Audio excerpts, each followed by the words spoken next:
and welcome to Cult Movie Cult, where we watch and discuss the horrific, the obscure, and the flat-out strange from the other side of cinema. I'm Marc Dickerson.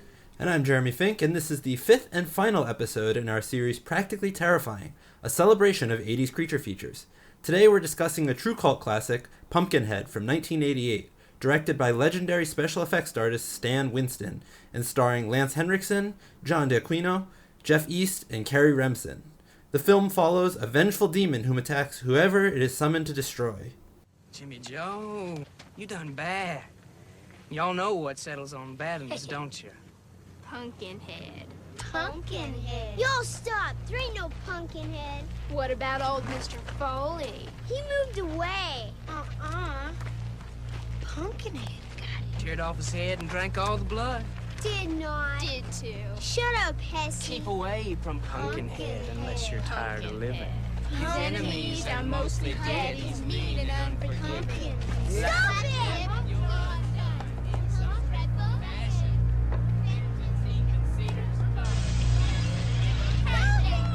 Bolted doors and windows barred. Guards prowling in the yard. Won't protect you till you're dead.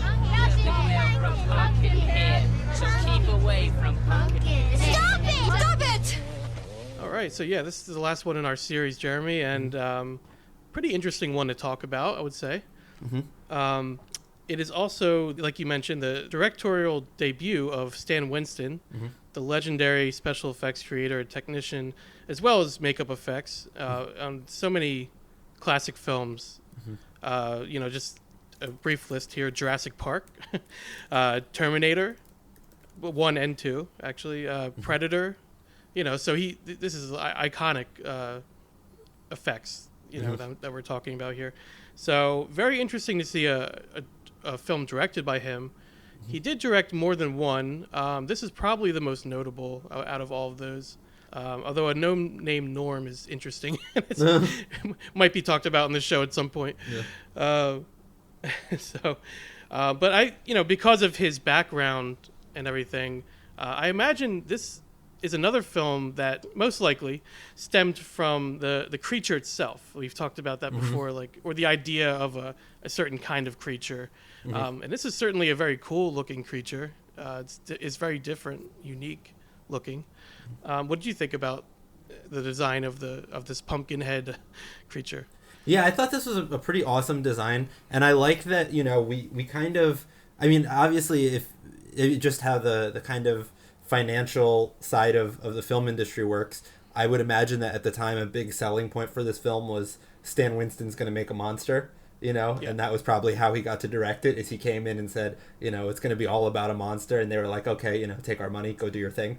And so, I like that they kind of didn't shy away from it. Most of the time when I'm watching a film and you kind of see the monster early on, I'm kind of a little find it a little underwhelming, but he's just such a prolific monster creator that we see the monster pretty much right away in the film. It's dark and moody in the way it's lit from far away, but it's kind of this, they're letting us know this is what we're here for. It's a monster movie. It's about the monster. It's about the monster. Sure. It's about how the monster behaves and what the monster is going to do, and they kind of gave it to us right away. And I think obviously it's just.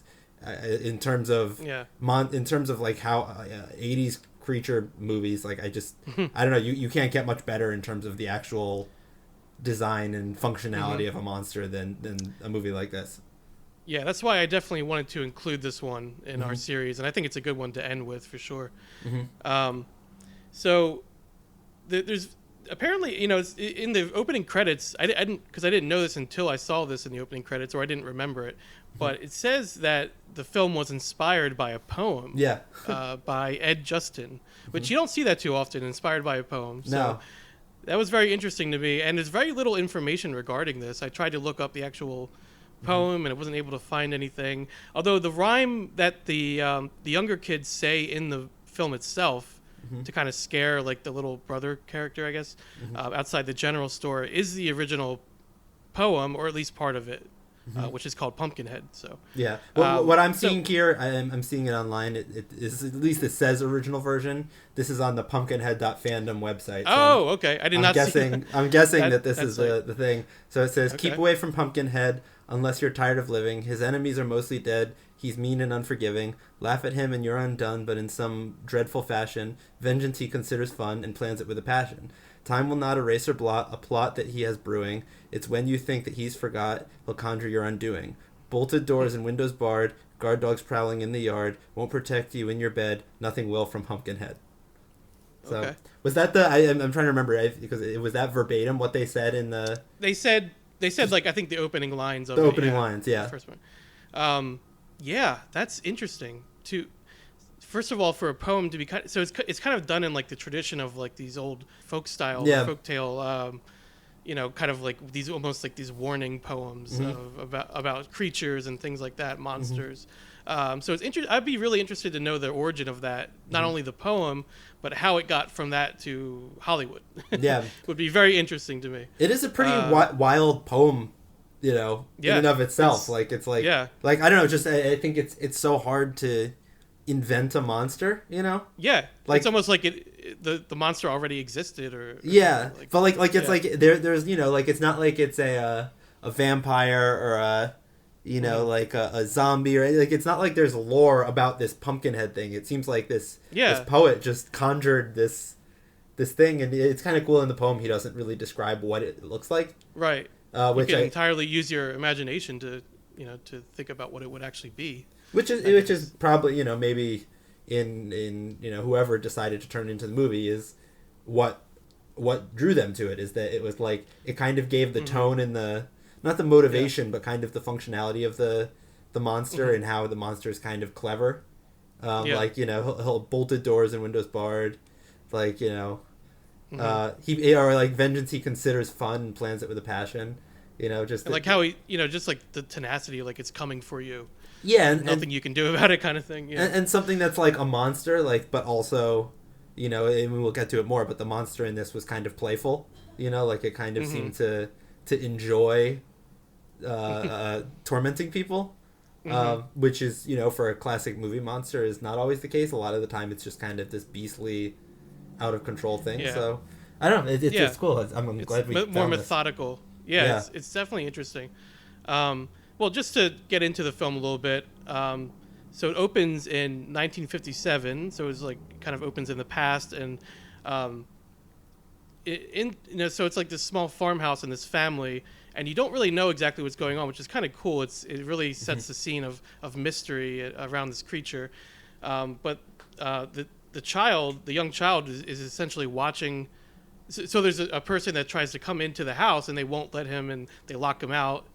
And as he's like crying and screaming, to be let in, and the young child watches from the window. And I thought this was really cool, like this very, eerie shot, because it's kind of far away, and the creature is silhouetted in the moonlight as the boy watches from the window, and as he kind of lifts this man up against a tree, and we assume, kills him. They don't really show it, and that's so you do see the creature right away, but it is this sort of really really well done sort of far away shot where again it's silhouetted and you don't really know exactly what's happening, but there's something more eerie about this child watching from the window than if you had just seen it completely in the light up front. So I thought that was pretty cool. It was kind of nightmarish and surreal, and we do return to this image too later in the film when it's remembered back on. But from there, the film does go to what was then current day, and we were introduced to the child that we saw watching out the window as an adult, and this is Lance Hendrickson as Ed. So he's a boy all grown up, and he's a widower who runs a small shop in the country, and he has a son of his own, Billy, and so this is actually one of his first leading roles. And his presence in this film, I think, it gives it a lot of weight. Like it just, there's something about his acting and his style that just is very compelling. It almost feels, at times like he's almost in a different movie than like everyone else. Because it was almost like, did he read the script or? Well, no, but like because he's kind of so good. Like he's kind of like so like plays it so straight and dramatic, and it's like I was looking at some of the reviews and a lot of them were talking about the acting not being up to par, which I think is probably more in reference to some of the younger folk. But like Right. with him, it felt like he had this real stern, almost kind of like what's the best way to describe it? Like almost like a Clint Eastwood kind of hard Western kind of guy. Yeah. Feeling to him, but also vulnerable. It was like I don't know.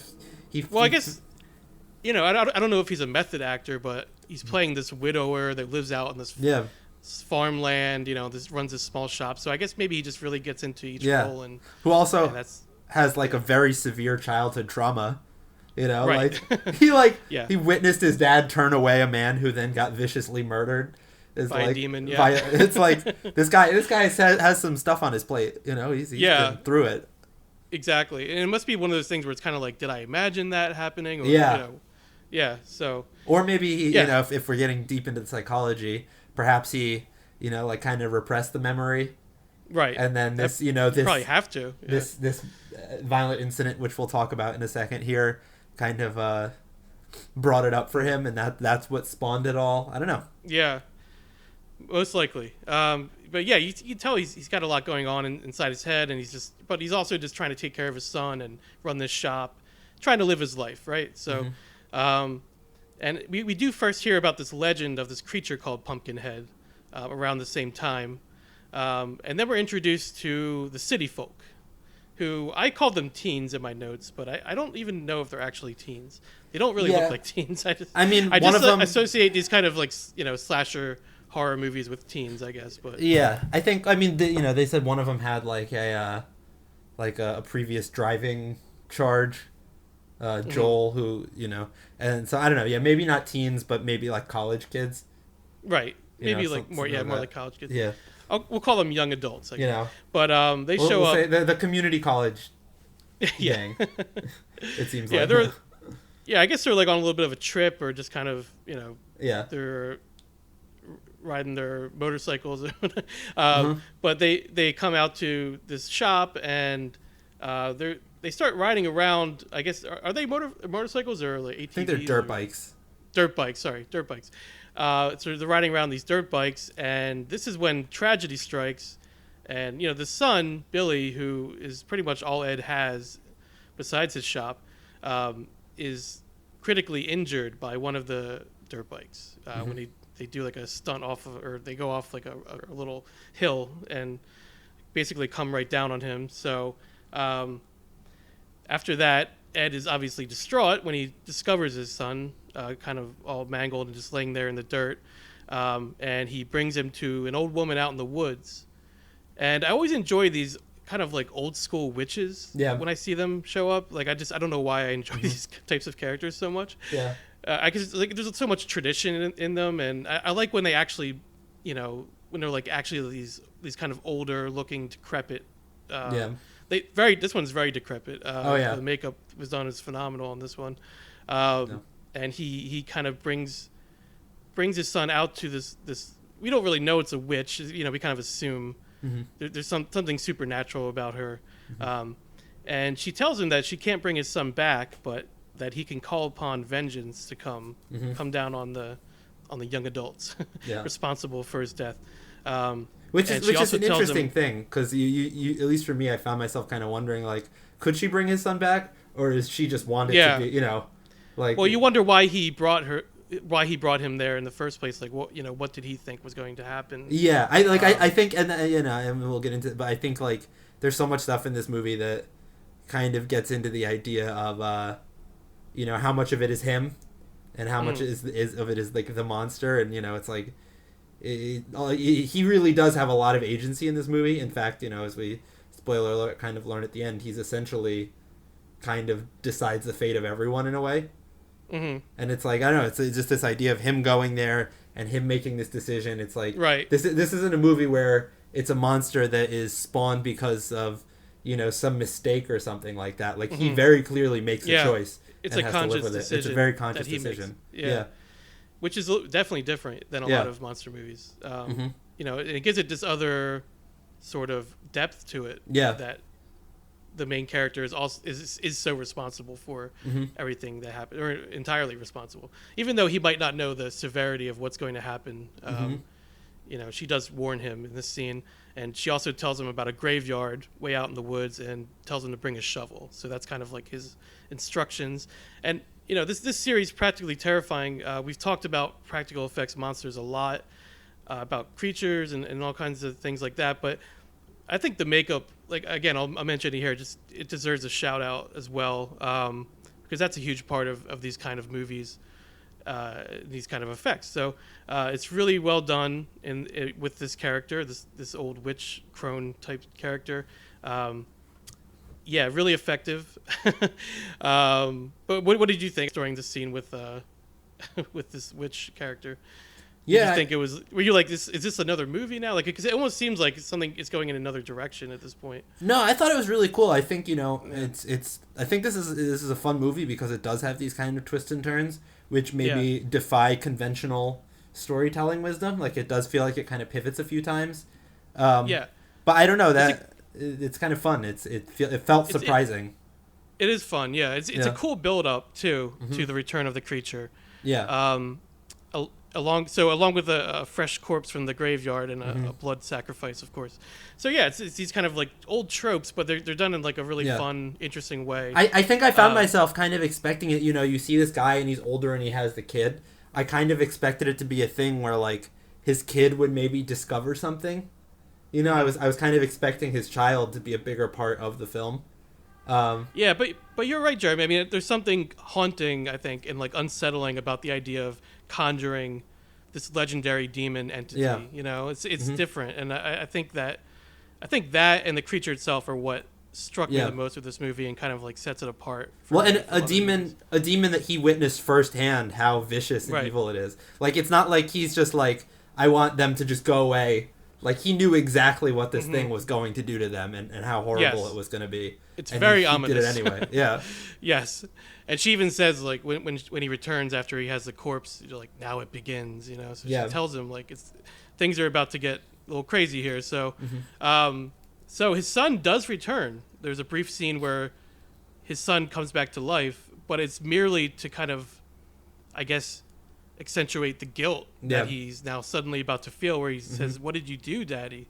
So that was pretty eerie, and I think that sets the tone for the rest of the film, because now we're about to see what's going to happen. So from here on out, the film does essentially become sort of like a slasher movie, with the hold-up young adults that are in this sort of cabin, and the perspective sort of changes to another character, the one woman whose name escapes. Oh, I think is it Maggie or there's a couple different characters that it kind of switches to, but it becomes more focused on these victims that are going to be eviscerated. And though eventually we do go back to Ed towards the end, but so it becomes so these young adults are in the cabin. Including Joel, who is the most unrepentant of them and the one responsible for the accident, because I think he has some prior, some legal things he's trying to keep under the rug. So he's like, everyone else is kind of saying we should go tell the cops, we should go tell someone what we did, and he's like, no, we're not. Once again, a little more like, in terms of a character story, a little more like substantial. Like, it's not just some kids being like, oh, we screwed up, we gotta hide this. Like, this is a guy who, if he has real stakes and real consequences, if this gets out, he's already in trouble. Right. So they kind of just stay in this one area, just hoping that things kind of blow over, and obviously they don't. Nope. Another interesting thing I noticed was, so when we see the first killing in the movie, one of the teens is pulled up into a tree and then dragged away and killed. It seems to have an effect on Ed because he has like this physical reaction to it, even though he's not there. So it's almost like he has some sort of connection with the creature, which is interesting too. Yeah. Like a psychological connection or something like that. And then so Maggie goes to report back to everyone else and tells them she saw a demon, and there's a cool shot through the window of the creature kind of lurking as it kind of moves past the cabin. It's really brief, but very effective. I think I'm just like a fan of far away shots, like sort of like almost like voyeuristic kind of shots of these things. Because you're so used to seeing these kind of monsters and creatures like up close, and they're snarling and in your face. So it's kind of cool to see them in a different light, which I guess Stan Winston, just from working with these kind of monster effects for so long, he just, I think he knew the best way to do it. Well, and the very good directors he worked with, who also, like, because that's the thing is, like, you have to imagine Stan Winston is like, it's not just him just making a monster, it's him pulling all the experience of, like, working with like Ridley Scott and like all these people who really like know how to not only make a monster but shoot it and give it character, and he's clearly pulling that in. I think also seeing the monster from far away like that, just in terms of a creature design perspective, is really cool too, because it shows that there was really thought put into the entire creature.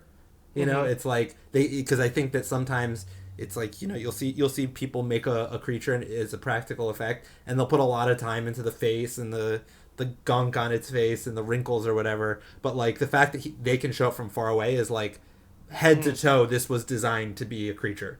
You can see the way it moves and walks and everything. And it really exists, and you can really feel how it moves through the world and the space. Yeah. And we still haven't even seen that much of the creature at this point. Yeah. Which I found interesting, that even though Stan Winston was such a special effects guy, he really shows a lot of restraint here in revealing the creature. Because even though we do see it, again, even though we see it very early on, it's far away and we don't see too much detail and things like that. And then there's only very brief shots of it up until this point. So I found that interesting. I think it's usually the right call when it comes to these kinds of creature features, right? Yeah. I mean, something I'm sure, again, that Stan Winston learned from his years of working on various movies like this. The only downside is there's not many chances to see just how impressive it is, because it is such an impressive creature. I mean, towards the end you do start to see more of it, but and then there's so another thing I wanted to talk about was the deaths themselves. Like the killings in the movie were not really that incredibly gory for the most part. It was something I noticed this time when I was watching it. So I wonder if that was just a conscious decision or just how it kind of went with the editing or whatever. But it seems like they focus effects more on the creature and not on the blood and gore aspect. And then so he, at this point, Ed after the creature's been killing these victims, Ed does return to the old witch, and he says, "You've got to stop it." But she tells him that this is what he wanted, and that it's got to run its course now. So now it's like very ominous about what's going on. And then Joel, the one who was responsible for the accident with the son, is eventually confronted by Pumpkinhead, and so he gets his comeuppance. But I would say it's not until a good hour in that we get our first good look at Pumpkinhead, really. And it's interesting, a creature called Pumpkinhead, you would assume it would look a certain way, maybe if not a pumpkin on its head, then at least shaped like a pumpkin. But it's really not. It's more of like a almost alien, like demon kind of looking creature, which is interesting. So there was one point here where the remaining young adults they try to steal a car, or they try to leave once the monster's approaching them, and Ed shows up, and he's clearly feeling remorseful at this point. And he shoots it with a shotgun, but it ain't dead yet. We still got more of the movie here, so which is it wouldn't be that easy. It's something I like character-wise, is kind of how quickly Ed realizes that he screwed up. It wasn't like this thing at the end where he sees the error of his ways at the very last second and then tries to right it. Like, he pretty quickly is like, oh man, this was a massive mistake, which also is cool because it gives his character stakes, because it's like he's trying to stop this thing that he essentially created.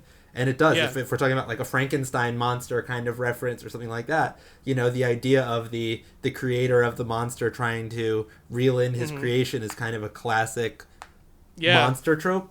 So you really kind of have multiple monster movie ideas kind of running through this one at the same time, which is a lot of fun. It is. And I really like the part very soon after the part I just mentioned with the shotgun, where the woman asks Ed, "Can't you call it off?" And he says, "Nothing can call it off." And then he ignites this flamethrower in this very badass way. He's like, "But I'm going to send it back to whatever hell that it came from." So I thought that was a pretty cool part there, and it shows that he's he feels guilt about it, and that he's going to try to do the right thing and try to help these people and get rid of the creature in some way. So they do have the final showdown in the barn, where the creature essentially possesses Ed's body, and then he is shot down by one of the campers, which I think really goes to that part of the film about it being about his remorse and regret and things like that. And then just to top it off, he's buried by the old witch at the end. So that's pretty much the film. The major moments that I wanted to talk about. There was a moment in a church that I kind of glossed over. I didn't talk about that, but it's very. I liked it because it was kind of eerie, where the creature it kind of, I guess, goes back to its demonic roots a little bit, and you see it just going in this abandoned church and looking around, and it's this very quiet scene, but there's no killing involved or anything like that. Yeah. But I just thought it was kind of cool. I always enjoy tales about local legends and evil curses and things like that. So I was full on into this movie. Yeah, I really enjoyed it. But what are your your thoughts about the movie as a whole? How'd you feel about it? Yeah, I enjoyed this movie. Like I said before, I was kind of pleasantly surprised by how layered it was. I don't know. I just really kind of went in expecting it to be a movie that was just kind of about the monster. It wasn't one I had seen before. This was my first watch, and it kind of just I don't know. It definitely surprised me. I didn't expect it to go the direction it went. I thought that I was thinking about I feel like this is kind of a perfect horror movie, especially one for a kind of younger person to see. Because it's not over the top gory or over the top sexual or anything. It's kind of a morality play, and so I feel like if I was 13 or 14 and I saw this movie, it would have just scared the hell out of me. It feels like an old folk tale or something. Yeah, some kind of some warning or I wouldn't say it's a kid. It's not a kids movie. It's not The Hobbit, but no. but it does feel like it kind of has that thing where it's kind of, I don't know. It has this kind of almost I guess redemption, but almost it almost feels like you said a folktale or something kind of oratory and which maybe because it comes from a poem, which was essentially a warning, but it feels like a story that is kind of designed to be passed down generationally, right? Which is interesting. It fits an interesting place. And like you said, it's cool that it's about a made-up creature. It's not something that had existed before. It builds its own lore. At least not that I'm not aware of. But I don't know if there is anything. But, when I heard the name Pumpkinhead, what I was kind of expecting was a Sleepy Hollow kind of thing. Right. Yeah.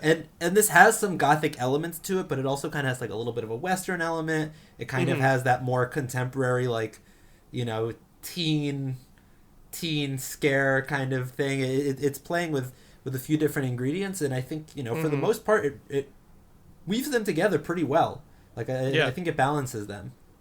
Definitely, the curse and the old witch and the graveyard that he goes to. It's all these different elements, but somehow they all work really well together. Yeah. And it culminates in a really, even though it's taking old tropes, it culminates in this really original film that I think it kind of stands apart from a lot of other creature features in horror films. But the creature itself, I mean, we talked a little bit about it, but how would you compare it, Jeremy, to the others that we've discussed in this series? Yeah, I mean, I think just from a technical level, I think it's definitely up there with the top ones we've talked about. And I mean, I don't know the budget. I don't know if you saw a budget anywhere for this movie. I'm seeing 3.5 million. Okay. Which is not not huge, not tiny. It's kind of like that. Yeah, kind of in the middle. That's why. Yeah, for that time period, kind of mid-range. But I'm just thinking obviously, what we saw in Little Shop of Horrors was just just wild and masterful, and kind of but a lot more kind of resources behind it. A lot more resources, yeah. A lot more resources, but I feel like this one, for what it had behind it resource wise, really pulled off a lot.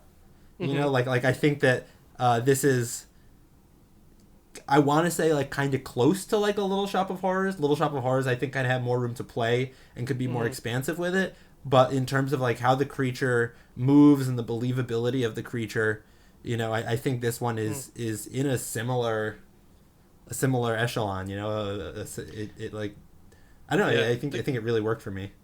The creature itself is probably the most similar to Cellar Dweller, actually, I guess. Yeah. Because it's sort of like a demonic monster. Not really like a singly defined creature. So I guess it's probably, I mean, obviously this is done a little bit more, they had more money. So, and, they have the expertise of Stan Winston behind it and everything. So, Yeah.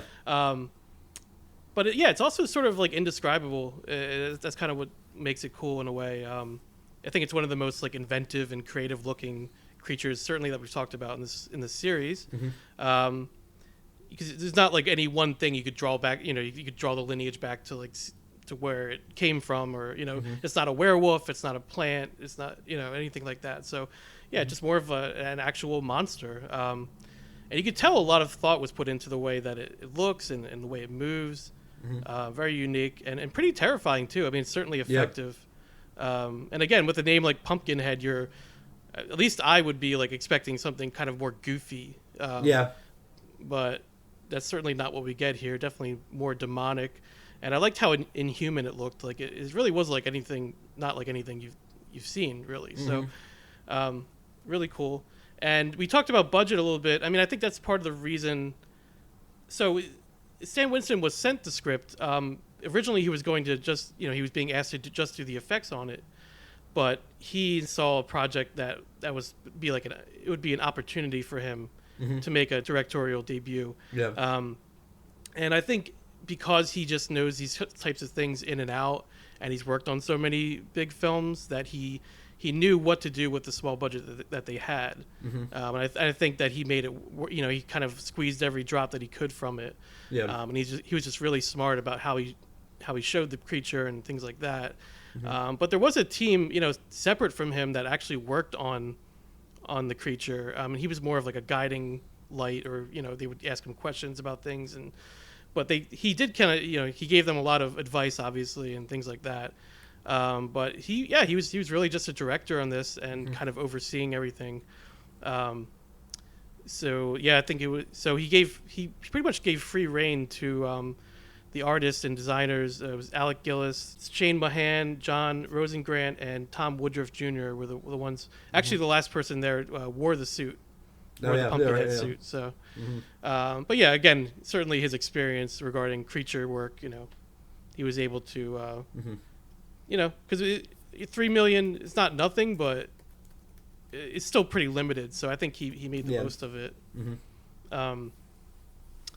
So because they sent him the script solely to do the effects work, but he ended up directing it. I wonder what he saw in it.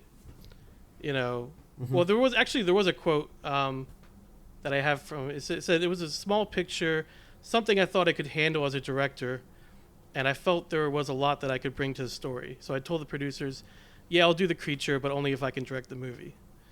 So there was certainly something in there that he. I guess because it was such an original creature, maybe he just thought that he could give his own spin on it. And well, I would imagine if you're a special effects artist who has a desire to direct, then you see an opportunity come around where they really clearly want you, and it might have also just been that thing of this is my opportunity to get my foot in the door with a budget where I'm not, beholden to a major studio breathing down my neck trying to tell me what to do. Right. This is an opportunity where I can direct, but I can direct the way I want to direct, and not. Right. It's not like you're directing Predator 3 or something. You know what I mean? Like where it's already established. It's like he probably saw this as a project that he could really make his own, which he did. We're talking about him as the kind of auteur behind this, so it clearly worked. He did provide some additional Pumpkinhead suits, I guess. So he did work on the effects as well. Not like he wasn't the main person or anything, but mostly for stunt sequences, I guess he would provide like additional suits, as well as dead bodies and makeup, of course. And again, I think the makeup is like really well done in this movie too. It really stands out along with the creature. So this film, Pumpkinhead, was the first in the franchise. It was followed by a direct-to-video sequel, and then 2 TV film sequels, and a comic book series as well. So there was, I've never seen the sequels. I imagine they're, who knows? Who knows? Yeah. I don't when it things are direct to video and then TV kind of all right, maybe I'll avoid those, but who knows? They could be good. I am curious where it goes from here. Is it just repeating the same plot again, or you never really know. Who knows? Yeah. But yeah, just as to kind of wrap everything up. I mean, this is the last film in this series that we're talking about, and these are some of my favorite types of films to watch. The ones we've talked about in this series. I love practical in-camera effects, and I love creature features, so I really like doing this series. It was really a lot of fun.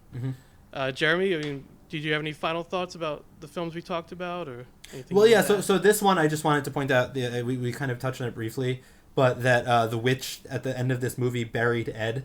Yes. Which I just thought that was cool. I mean, with so many of these films, and just like horror films in general, you kind of need like your last little aha kind of moment, and I thought that was cool because the implication there, at least how I interpreted it, is that each Pumpkinhead is just the previous person who summoned it, which is kind of crazy because it gets into this idea of like vengeful feelings being passed down from person to person.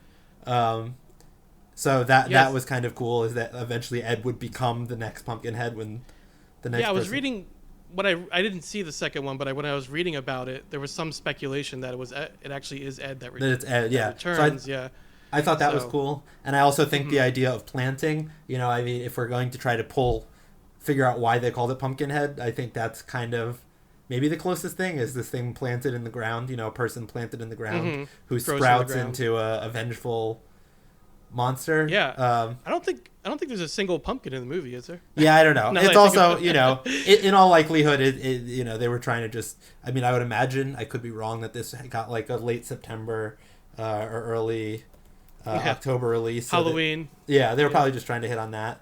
Trying to be evocative, yeah. But, it's just, if we're actually, I'm seeing, but I don't know if that's right, because everywhere else I saw it said 1988. It's saying the release date was January 13th, 1989, but I think that's wrong. I don't know. I could be. Yeah, some of these release dates have been a little wonky, I guess. It's tough to know. It's the. Yeah. Yeah, it's a release. It was towards the end of the 80s. Yeah. So here it says released October 14th, 1988.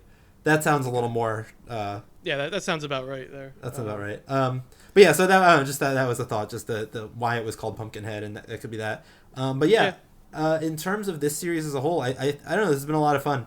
I don't know. I don't think I've ever just kind of sat down and specifically watched movies just as a creature feature thing. I think I bump up against creature features from time to time, but I don't think I've ever really done personally like a deep dive like this where I've really just focused on that aspect of it. And it was cool just seeing some of the patterns we noticed, some of the different approaches. And the different results, obviously, seeing how everyone, where it ended up and the kind of legacy that some films had, or, how other films, kind of were maybe a little more obscure, but are something that could be explored. So I think this series was a lot of fun for me personally. Yeah. And the practicality of it, I hope we kind of went into that as much as we could. We do talk about the making of films and things like that, but I tried to focus on that because I think, obviously the practicality is a huge part of Practically Terrifying. It was what I wanted to kind of dive into. So hopefully, we people got some little tidbits of information about that and enjoyed the ride. I know I certainly did. It sounded like you did too, Jeremy. So. Yeah, and I think there's definitely we've kind of touched on it, but I'm sure with YouTube and everything, there's Fangoria and there's a whole world. If you're interested in practical effects and how they work, it's really a pretty amazing rabbit hole to go down. So we'd highly encourage anyone listening to take the time to expand if you like this. There's plenty more to learn. We've only just barely scratched the surface. Yeah, if you're into this stuff, then there's tons out there. I'm sure you can look up YouTube videos of them actually doing the makeup and creating the monsters and things like that, behind the scenes footage. So definitely check it out if you're into it. It's a fun world to get into, and they don't make them like this anymore. That's for sure. Yeah. Yeah. That could have been an alternate title for this series. They don't make them like this anymore. They don't make them like they used to. Yeah. Which is just to, not to like end on a down note or anything, but I kind of wish they did. I wish not that everything has to be practically made or practical effects, but I would like to see maybe 1 or 2 a year where you see more, and you do see it sprinkled throughout some newer horror films. I think maybe there's a yearning to get back to more genuine or authentic, more tactile kind of things. So you do see it a little bit, but yeah, I want a full-on creature feature. Maybe I'll have to be the one to make it, or me and you, Jeremy, could make our creature feature together. But I would love to see, like on the big screen, just a brand new monster out there, like just a practically made and in-camera effects and everything like that. I would love to see it. So. Yeah, because they do pop up. I think, if I were to think of anyone, a contemporary filmmaker who does a lot of that, although in a kind of a different way, is like Guillermo del Toro, who did Shape of Water, most notably. Right. Then and he incorporates both like practical and computer digitized. Yeah, he balances it well. I just recently saw his Pinocchio. I haven't seen that. Which was actually from just gorgeous stop motion animation. But he has some monster kind of creatures in that. Oh, cool. And stop motion is practical. It is a practical effect. Right. Oh, and very so, practical. A little different than a lot of what we looked at. But if you are an old school movie fan but want a newer director who approaches creatures in a really interesting way, he's definitely someone I would recommend looking at. Definitely, you can tell he has a real appreciation for the older monster films and things like that. Yeah, for sure. Yeah, he's definitely one to check out. So hopefully it continues. And we'll have more cult creature feature films to talk about, which would be great. Yeah. But until then, thank you very much for listening to the show, and you can find us on social media. And if you have any cult films you'd like to hear us discuss on the show, or if you'd like to officially join the cult, be a guest on the show, please feel free to reach out to us at cultmoviecult@gmail.com. This has been Cult Movie Cult, and until next time, so long from the other side.